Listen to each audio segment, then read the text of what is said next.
បាទថ្ងៃនេះខ្ញុំនឹងបង្ហាញបងប្អូនពីរបៀប sell រូបភាព premium photo ពីបណ្ដា website នានាអញ្ចឹងខ្ញុំលើកឧទាហរណ៍ website មួយគឺ website Freepik ណាអញ្ចឹងនៅក្នុង website នេះគឺមានរូបភាពដែលយើងអាច download បានមកដោយ free និងរូបភាពដែលយើងចាំបាច់ត្រូវបង់លុយណាដែលជាប្រភេទ premium photo អញ្ចឹងខ្ញុំឧទាហរណ៍ថាយើងចុចលើរូបភាពនេះណាអញ្ចឹងរូបភាពនេះគឺ free យើងអាចចុច download មកបានតែម្ដងណាបាទ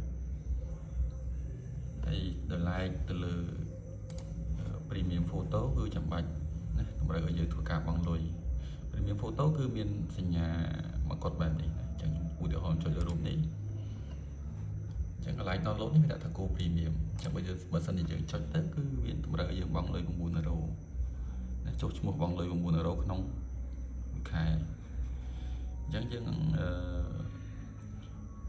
មិនចាំបាច់ធ្វើការបង់ប្រាក់ទេណាគឺអាច sell រូបនឹងបានដោយ free គឺបងប្អូនគ្រាន់ចុចតាមខ្ញុំហ្នឹង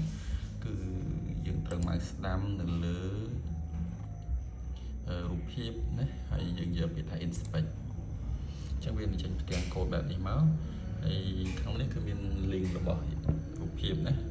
តែបងប្អូនត្រូវយករូបអា link ទី1ណា link ទី1 link បន្តគឺមានជាប់ watermark បាទជាប់ watermark មកជាមួយអញ្ចឹងអា link ទី1នេះគឺអត់ជាប់ទេអញ្ចឹងយើងដាក់មកឲ្យចំ link ទី1នេះមកដាក់មកចំ link ទី1នេះមកស្ដាំតមកយក open in new tab អូខេអញ្ចឹងវានឹងចេញ tab មួយទៀតណាបាទចេញ tab មួយទៀតដែលជារូបភាពដែលយើងចង់បានអញ្ចឹងយើងអាច sell បានហើយគឺយើងមកស្ដាំយើងយក sell image as តមកយើងរើសទីតាំងដាក់មកឧទាហរណ៍ខ្ញុំ sell ក្នុង download នេះខ្ញុំដាក់ទុកក្នុងហ្នឹងយើងចុច sell មកណា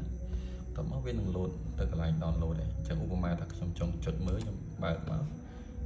នេះយើងឃើញ file ណារូបភាពដែលយើងបាន download មិញហ្នឹងអញ្ចឹងរូបភាពនេះគឺយើងអាច sell មកបានមកដោយមិនមានជាប់ watermark ហើយក៏មិនចាំបាច់ចំណាយប្រាក់សំបីតែមួយសេនបាទអញ្ចឹងសូមអរគុណ